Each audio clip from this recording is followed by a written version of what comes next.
Okay, this is going to be a little bit of a different kind of video.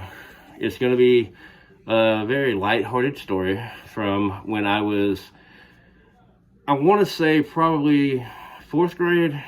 I think that's right, somewhere around 4th grade, maybe moving into 5th. And so this story takes place at my great uncle's house. Now, my great uncle is obviously, you know, this is not my father's brother, but it's my father's brother. And so he's an older man, obviously. And he has 2 ponds, a larger pond and a smaller pond on his property. And that smaller pond is really well stocked with catfish. And you know, down here where I live in the South, we love fried catfish. We especially love fried catfish that have been caught that day, cooked up and served. And so it ended up that for one fall season, summer into fall, we ended up going over there. And I don't even remember how it started. I think that possibly they went over there to work one day, and then they decided, hey, you want to make some catfish? And so it started at almost every Saturday that summer and fall. We would go over to my uncle's, I called him Uncle. We would go over to his house, and we would, everybody come over, and then the men would go down to the pond. And the first couple times we did it, it really wasn't planned, to the best of my knowledge, to the best of my memory, because we would just catch them with a rod and reel, and that was what was fun. But once we started planning these things, and we said, okay, we're going to go over there and eat dinner, catch catfish and cook them up, then we quit using the rod and reel so much. They would still let us kids use it here and there to catch a couple, but what they would do is they would get a net.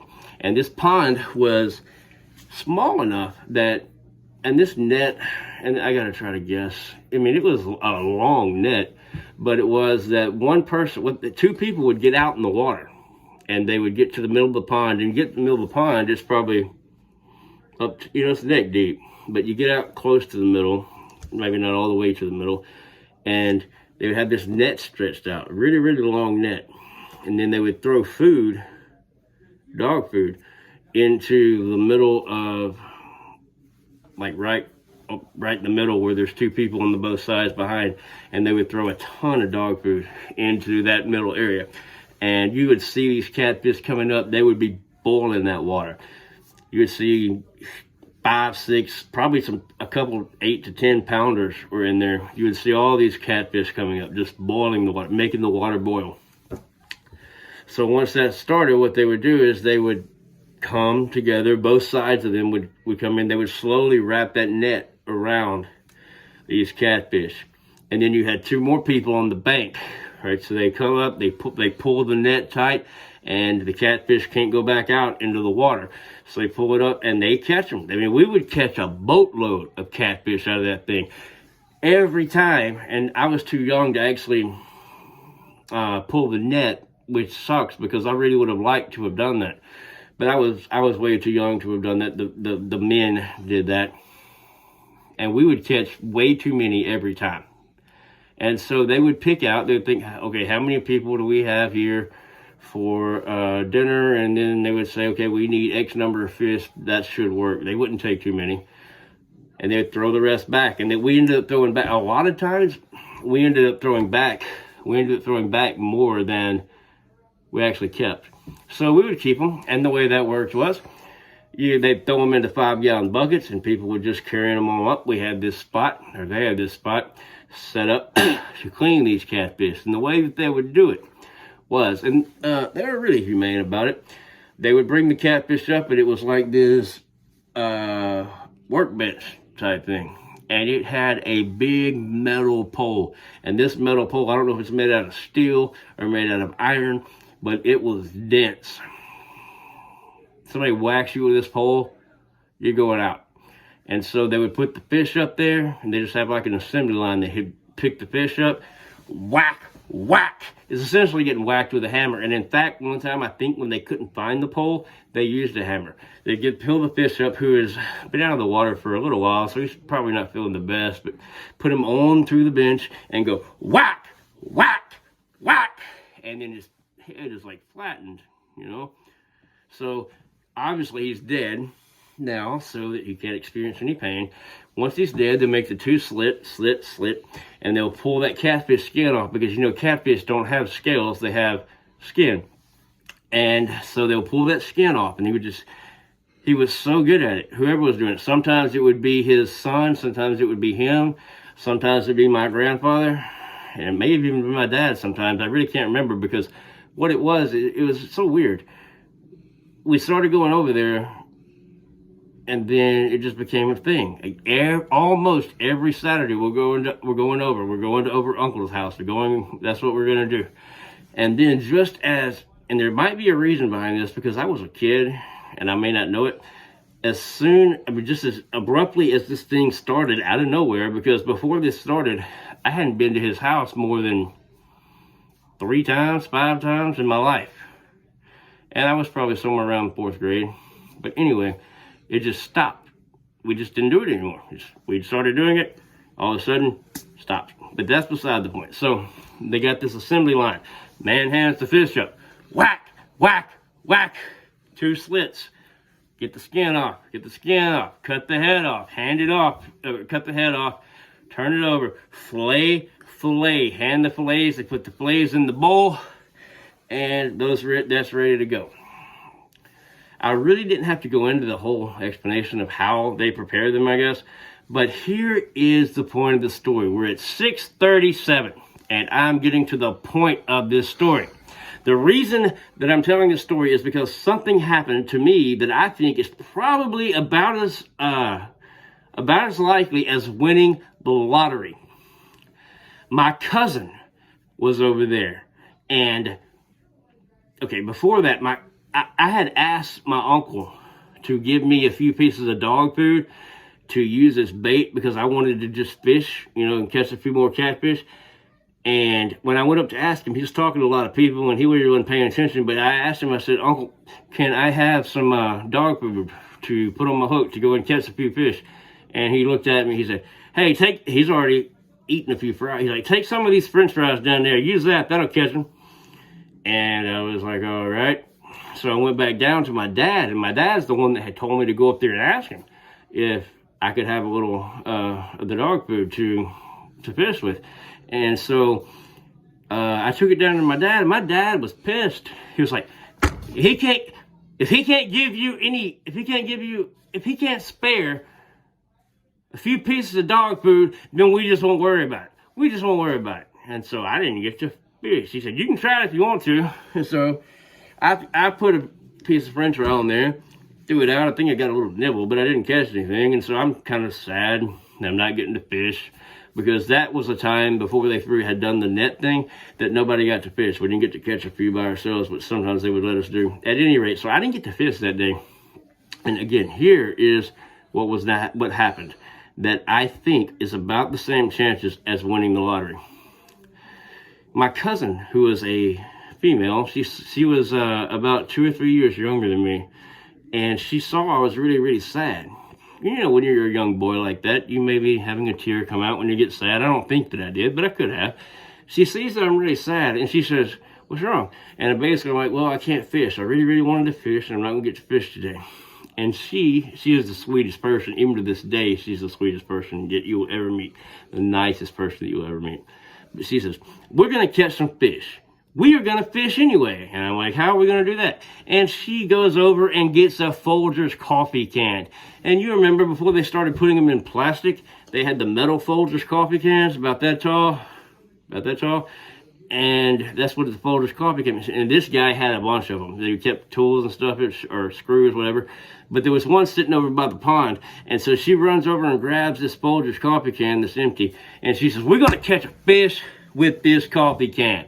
And I'm like, "There is no way in heck we're going to do that." And she said, I'm like, "How are you going to do that?" And she says, "We'll just dump it in the water." And so we'll walk up to the bank, we'll dump the Folgers coffee can in the water, and we'll catch some fish. And I'm thinking now, because I may only be in 4th or 5th grade, but I know that you can't catch fish by dunking a Folgers coffee can into a pond. You don't catch fish that way. That is not going to happen. For a variety of reasons, that's not going to happen. And you know this. But she is trying so hard to make me feel better that she's come up with this idea. And so me think I don't want to hurt her feelings and not participate, because she's trying so hard to make me feel better because I didn't get to fish. And so I'm like, okay, fine, let's go. Let's go around the pond. Just dip the thing in. I'm going to let you do it, okay? And she's like, yeah, I'll do it. We're going to catch some fish. We go all the way around the pond. She's dumping this, she's leaning over and dumping this coffee can into the water and pulling up about that much. It's about that full of water. When she pulls it up, she throws it out, takes 3 steps, 4 steps, dunks it in again. No fish. What do you know? Chucks the water up, and then it keeps going on. We get about 3/4 of the way around the pond. And I promise you, on everything that matters in my life, I will promise on anything that what I'm about to tell you is the absolute 100% God's honest truth. We had gotten 3/4 around this pond, and because I was like, by this point I was like, let's go. I appreciate it. I appreciate you trying to let me fish, but we're not going to catch any fish. We're not going to catch any fish doing this. And she said, we will. We'll catch a fish. Well, I know it. And I'm like, okay, but I'm about to go. You can keep doing it, but I'm about to go. She's like, let me do it one more time. I'm going to try one more time, because we've almost made it all the way around this pond, scooping water out with this Folgers coffee can, and obviously not catching any fish, because you don't catch fish, in fact, with a Folgers coffee can. Ducking it into the water.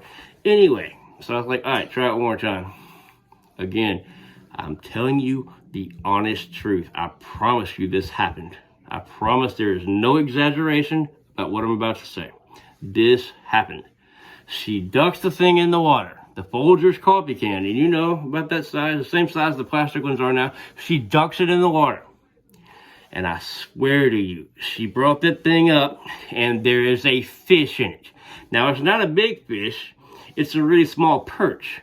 But she has caught a fish, a real actual fish, in this Folgers coffee can by just ducking it in the water. And I am flabbergasted. Even at that age, I'm like, what? How? How did you do that? And she said, I told you we were going to catch a fish. I knew you wanted to fish, so we catch a fish. And okay, you sure as heck did. You did catch a fish. It was a perch about that long, obviously, because it fit inside a Folgers coffee can. But as I am sitting here today, I will tell you, on my word of honor, that she caught a fish out of a pond doing nothing other than blindly throwing a Folgers coffee can into the water and pulling it up. She caught a fish, and she said, I told you we'd catch one. And so we carried it around, showed it to the adults, and they're like, yeah, how'd you catch that? And some of them were like, yeah, we caught it. She ducked the thing in the water and caught it with the Folgers coffee can. Like, no, you didn't. But I told my parents and showed them, or told I don't know if my mother was there or where, but I told my dad, I was like, yeah, and my granddad, like, look, we caught this. And how did you catch it? Well, she ducked it in the water. And so they believed me because I was obviously telling the truth. I didn't lie to them, and I was very clearly being serious, and I saw it. I know she didn't get that fish from somewhere else. That fish came out of the water. I watched it happen. So if anybody ever asks you that, or ask you if you can catch fish with a Folgers coffee can, you have to now say, well, yes, you can. Just like if somebody asks you, is it possible for you to be struck by lightning? Then you have to say, yeah, that's possible. Now when somebody asks you if you can duck a coffee can into a pond and pull out a fish, is that possible? Most certainly it is. Most certainly. So that, I think, had about the same odds. I really believe this, as winning the lottery. Certainly the same odds as getting struck by lightning. And something I'll never, ever forget. And so I got that experience because my great uncle was apparently either not paying attention enough or was too cheap to let me have 10, 12 pieces of dog food to go down and try to catch some catfish. But I did get to see somebody catch a fish. And keep in mind, I'm in 5th grade, so 4th grade. She's going to be right around 2nd grade, 1st or 2nd, 3rd grade, somewhere around there. This is how old this girl was. And she pulled a fish out of the water with a Folgers coffee can. I don't know what to say about that. I just know that I did see it. It did happen. And I gotta say, that's 1 in a million.